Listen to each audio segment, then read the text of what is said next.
৫ মাস আগে যে যুদ্ধ থেমে গিয়েছিল বলে সবাই স্বস্তির নিঃশ্বাস ফেলেছিল, সেই যুদ্ধ গতকাল রাতে আবার শুরু হয়ে গেছে। ইরানের ক্ষেপণাস্ত্র আছড়ে পড়েছে মার্কিন সেনাঘাঁটির দিকে, আর জবাবে যুক্তরাষ্ট্র চালিয়েছে এক ভারী তরঙ্গ হামলা। প্রেসিডেন্ট ট্রাম্প নিজেই বলেছেন, এখন আমাদের পালা। কিন্তু প্রশ্ন হলো, ওয়াশিংটন আর তেহরানের এই লড়াইয়ে আপনার আমার মানে একজন সাধারণ বাংলাদেশির কি আসে যায়? উত্তরটা হলো, অনেক কিছু আসে যায়। প্রবাসী আয়, জ্বালানি তেলের দাম, এমনকি আপনার নিত্য প্রয়োজনীয় জিনিসের দামও জড়িয়ে আছে এই যুদ্ধের সঙ্গে। আজকের ভিডিওতে আমরা মূলত দুটি পরস্পর সংযুক্ত ঘটনা নিয়ে কথা বলব। প্রথমত, ইরান এবং যুক্তরাষ্ট্রের মধ্যে ৫ মাসের নীরবতার পর নতুন করে শুরু হওয়া সামরিক সংঘাত এবং এর ফলে বিশ্ব জ্বালানি বাজারে যে অস্থিরতা তৈরি হয়েছে। দ্বিতীয়ত, একই সময়ে ওয়াশিংটন চলমান কূটনৈতিক তৎপরতা, যেখানে ইউক্রেন ও ইসরায়েলের নেতারা যুক্তরাষ্ট্রের প্রেসিডেন্টের সঙ্গে বৈঠক করছেন। এর এই দুটি ঘটনা একসঙ্গে বিশ্লেষণ করলে বোঝা যাবে বিশ্ব রাজনীতি এখন ঠিক কোন দিকে মোড় নিচ্ছে, আর এর ঢেউ কিভাবে এসে লাগছে বাংলাদেশের অর্থনীতিতে। গত মঙ্গলবার রাতে ইরানের ইসলামিক রেভলিউশনারি গার্ড কর্পস মধ্যপ্রাচ্যে মার্কিন সেনাঘাঁটি লক্ষ্য করে একাধিক ব্যালিস্টিক ক্ষেপণাস্ত্র ছোড়ে। জর্দানের সামরিক বাহিনী জানিয়েছে তারা ৫টি ক্ষেপণাস্ত্র প্রতিহত করেছে। এর জবাবে যুক্তরাষ্ট্র ও সৌদি আরব যৌথভাবে ইরাকে ইরান সমর্থিত সশস্ত্র গোষ্ঠীর উপর হামলা চালায়, যাতে অন্তত ২০ জন যুদ্ধে নিহত হয়। বুধবার রাতে যুক্তরাষ্ট্র ইরানের ভেতরে আরও বড় পরিসরে হামলা চালায়, যাকে মার্কিন সামরিক বাহিনী বলছে শক্তিশালী জবাব। একই সময়ে মিশরের দামিয়েত্তা বন্দরে দুটি গ্যাসবাহী জাহাজে ড্রোন হামলায় আগুন ধরে যাওয়ার খবরও পাওয়া গেছে। ফলে সবচেয়ে গুরুত্বপূর্ণ যে বিষয়টি ঘটেছে তা হলো ফেব্রুয়ারিতে শুরু হওয়া এবং জুনে থেমে যাওয়া যুদ্ধ ফের সক্রিয় হয়ে উঠেছে। এই যুদ্ধের মূল সূত্রপাত হয়েছিল ফেব্রুয়ারির শেষে, যখন যুক্তরাষ্ট্র ও ইসরায়েল যৌথভাবে ইরানের উপরে হামলা চালায়, মূলত ইরানের পারমাণবিক কর্মসূচি ও ক্ষেপণাস্ত্র সক্ষমতা নিয়ে। এই সব কিছুর নিয়ে পুঙ্খানুপুঙ্খ যদি আমরা আলোচনা করতে যাই, তাহলে পেছনের ইতিহাস তো একটু দেখতেই হবে আমাদের। সেদিকে যদি তাকাই, তাহলে দেখি যে গত ৫ মাস, গত ৫ মাসে এই যুদ্ধ একাধিকবার থেমেছে এবং আবার শুরু হয়েছে। মার্চ মাসে ব্যাপক সংঘাতের সময় তেলের দাম ব্যারেল প্রতি $১০০ ছড়িয়ে গিয়েছিল। এমনকি কিছু বিশ্লেষক $২০০ আশঙ্কা করেছিলেন। মে মাসে যুদ্ধবিরতির মধ্যেই যুক্তরাষ্ট্র ফের হামলা চালায়, যখন ইরান মার্কিন যুদ্ধজাহাজ লক্ষ্য করে হামলা চালিয়েছিল। জুনের শেষে দুই পক্ষ সাময়িকভাবে সংঘাত থামাতে সম্মত হয় এবং তেলের দাম কিছুটা স্বাভাবিক হয়ে আসে। কিন্তু জুলাইয়ের শুরু থেকেই একাধিকবার এই যুদ্ধবিরতি ভেঙেছে, আর এখন সেই একই চক্র আবার দেখা যাচ্ছে। আচ্ছা, এই যে যুদ্ধ, এই যে হানাহানি, এই যে একটার পর একটা এলাকা জড়িয়ে পড়া, এখানে কার লাভ হচ্ছে বা কার ক্ষতি হচ্ছে? স্বল্প মেয়াদে সবচেয়ে বেশি ক্ষতিগ্রস্ত হচ্ছে সাধারণ মানুষ, ইরাক, ইরান ও উপসাগরীয় অঞ্চলের বেসামরিক জনগণ এবং যেসব দেশ জ্বালানি তেল আমদানির উপর নির্ভরশীল। তেল উৎপাদনকারী কিছু দেশ স্বল্প মেয়াদে বাড়তি দামের সুবিধা পেতে পারে, তবে দীর্ঘমেয়াদে স্থিতিশীলতা তাদের জন্য ঝুঁকিপূর্ণ। শিপিং ও বিমা খাতে যারা ঝুঁকি প্রিমিয়াম আদায় করে, তারাও এই অস্থিরতা থেকে সাময়িক লাভবান হতে পারে। কিন্তু সামগ্রিকভাবে বিশ্ব অর্থনীতির জন্য এটি স্পষ্টতই নেতিবাচক। এখানে একটি বিষয় আমাদের জন্য সরাসরি গুরুত্বপূর্ণ হয়ে ওঠে। প্রথমত, বাংলাদেশের রেমিটেন্সের একটি বড় অংশ আসে মধ্যপ্রাচ্য থেকে, বিশেষ করে সৌদি আরব ও সংযুক্ত আরব আমিরাত থেকে, যেখানে লাখ লাখ বাংলাদেশি শ্রমিক কর্মরত। অঞ্চলটিতে অস্থিরতা দীর্ঘায়িত হলে এসব শ্রমিকদের কর্মসংস্থান, নিরাপত্তা এবং বেতন কাঠামোর প্রবাহ সবকিছুতেই অনিশ্চয়তা তৈরি হতে পারে।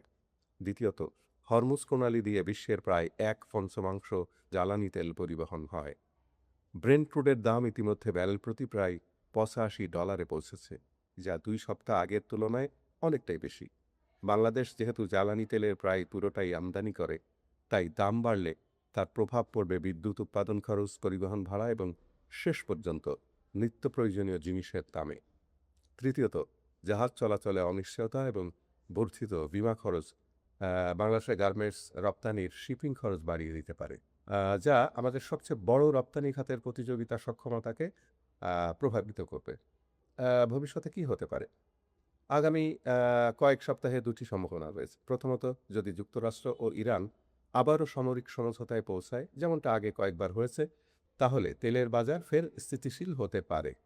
দ্বিতীয়ত, যদি সংঘাত দীর্ঘায়িত হয় এবং হরমুজ প্রণালীতে জাহাজ চলাচল আবারও বাধাগ্রস্ত হয়, তাহলে জ্বালানি তেলের দাম আরও বাড়ার আশঙ্কা থেকে যায়। বাংলাদেশের জন্য এই মুহূর্তে সবচেয়ে বিচক্ষণ পদক্ষেপ হলো জ্বালানি তেলের বাজারের ওঠানামা নিয়মিত পর্যবেক্ষণ করা এবং প্রবাসী শ্রমিকদের নিরাপত্তা পরিস্থিতি সম্পর্কে সরকারি পর্যায়ে সতর্ক থাকা। এখন পর্যন্ত আমরা দেখলাম যে যুদ্ধক্ষেত্রে কি ঘটছে।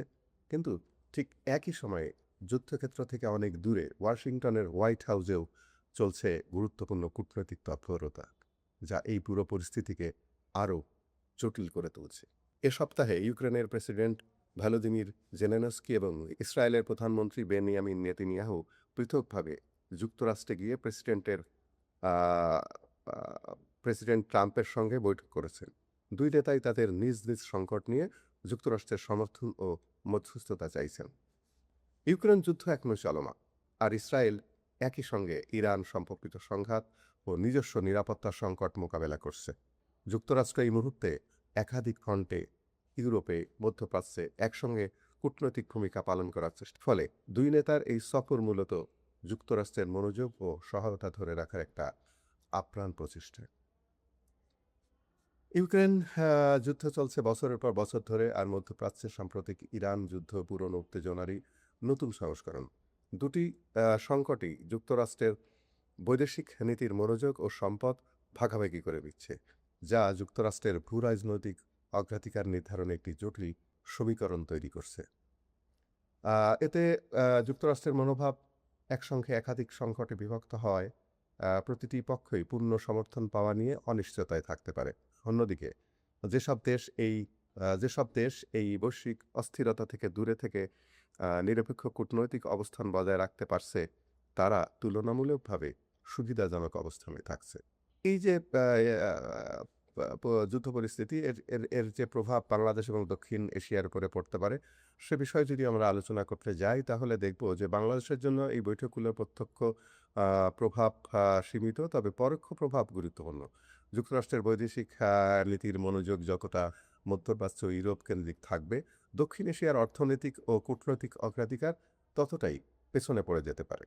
এছাড়া বৈশ্বিক অস্থিরতা এই সামগ্রিক পরিবেশ বিনিয়োগকারীদের ঝুঁকি এড়ানোর মনোভাবকে শক্তিশালী করে, যার উদীয়মান বাজার হিসেবে বাংলাদেশের বৈদেশিক বিনিয়োগ প্রবাহকেও ধীর করে দিতে পারে। আগামী দিনগুলোতে যুক্তরাষ্ট্রের বৈদেশিক নীতি কিভাবে এই একাধিক সংকট সামলায়, তার উপর নির্ভর করে বৈশ্বিক রাজনৈতিক স্থিতিশীলতা। বাংলাদেশের কূটনৈতিক ও অর্থনৈতিক পরিকল্পনায় এই বাস্তবতা বিবেচনায় রাখা জরুরি, বিশেষ করে বৈদেশিক সাহায্য, বাণিজ্য অগ্রাধিকার ও বিনিয়োগ আকর্ষণের ক্ষেত্রে। তো আজকের এই দুটি ঘটনা একসঙ্গে দেখলে একটি স্পষ্ট বার্তা পাওয়া যায়। বিশ্ব এখন একসঙ্গে একাধিক সংকটের মুখোমুখি। আর কোনো দেশই, এমনকি বাংলাদেশও, এই সংকট থেকে সম্পূর্ণ বিচ্ছিন্ন নয়। জ্বালানি তেলের দাম, প্রবাসী আয়, রপ্তানি খরচ, এই সব কিছুই একে অপরের সঙ্গে জড়িয়ে আছে বিশ্ব রাজনীতির সুতোয়। তাই দূরের এই যুদ্ধ শুধু সংবাদ শিরোনাম নয়, বরং আমাদের প্রতিদিনের জীবনযাত্রার সঙ্গেও সরাসরি সম্পর্কিত। ভিডিওটি যদি আপনার কাছে তথ্যবহুল মনে হয়ে থাকে, তাহলে অবশ্যই লাইক করুন এবং কমেন্টে জানান আপনার মতে এই যুদ্ধ বাংলাদেশের অর্থনীতিতে সবচেয়ে বেশি কোন দিক দিয়ে প্রভাব ফেলবে। চ্যানেলটি সাবস্ক্রাইব করে রাখুন, কারণ প্রতিটি বড় আন্তর্জাতিক ঘটনার আপডেট ও বিশ্লেষণ নিয়ে আমরা নিয়মিত ফিরে আসব। দেখা হবে পরবর্তী ভিডিওতে। আল্লাহ হাফেজ।